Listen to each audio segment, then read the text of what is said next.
The Wailing's alternate ending takes all the mystery out of this horror movie. The Wailing has become a beloved cult classic over the past 8 years since its release. As part of a wave of especially inventive and innovative films coming out of South Korea in the mid-late 2010s, The Wailing splices together elements of The Exorcist, The Witch, and other classic occult favorites for a chilling meditation on every parent's worst nightmare, failing their children and letting something terrible happen to them as a result. The Wailing exploits these fears to disturbing ends. It's the kind of film where no frame is wasted, despite its hefty 2.5-hour runtime. The movie's success is further punctuated by excellent performances all around and an appropriately ambiguous and haunting ending which leaves much to the viewer's interpretation. What happens at the end of The Wailing? For those who need a reminder, the movie ends with Jong-gu, Kwak Do-won, failing to not only save his daughter Hyo-jin, Kim Won-hee, from the curse that has swept his tiny village, but also the rest of his family who were killed by the possessed Hyo-jin. The shaman Il-gwang, Wang Yung-min, who was supposed to help Jong-gu and his family, turned out to be working in conjunction with the Japanese stranger, Jun Kunemura, who is revealed to be a demon in his final encounter with the deacon.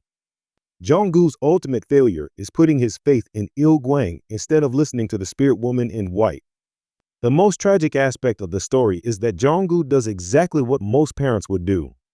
He has reason to believe that the shaman had his and his family's best interests at heart, and he followed Il-gwang's instructions as a result. At the end of the film, Jong-gu lies in his own blood among the carnage left by Hyo-jin. He recalls a moment in which both he and his daughter felt safe and secure together. His last words are a vain assurance that she can trust him to protect her since he is a policeman, and then the camera cuts to black. The ending to The Wailing is undeniably bleak, and the alternate ending does little to make it any less so. However, for those who felt that the movie left a little too much up to interpretation, the original deleted ending is sufficient in tying up the film's loose ends. While it is pretty clear, even without the alternate ending, that the stranger is indeed a force of evil, the culpability of the shaman remains more or less ambiguous. The last time we see Il-gwang in the original cut sees him dropping a lot of photographs on the rainy ground as he pulls into Jong-gu's home after Hyo-jin had already murdered her mother and grandmother. Without the original ending, there is no way for us to know whether Il-gwang had actually been knowingly working with the stranger, as for the most part, his character is consistent and shows no sign of having any inclination towards evil. He performs the ritual to exorcise Hyo-jin, and we are shown that it is clearly hurting the stranger while he attempts his own ritual. Il-gwang tries to get out of town abruptly, and this could be read without further context as his either wanting to escape the situation altogether or wanting to avoid further compliance with the stranger. He has sent a swarm of locusts, which could arguably have come from the stranger, that prevents him from leaving the village.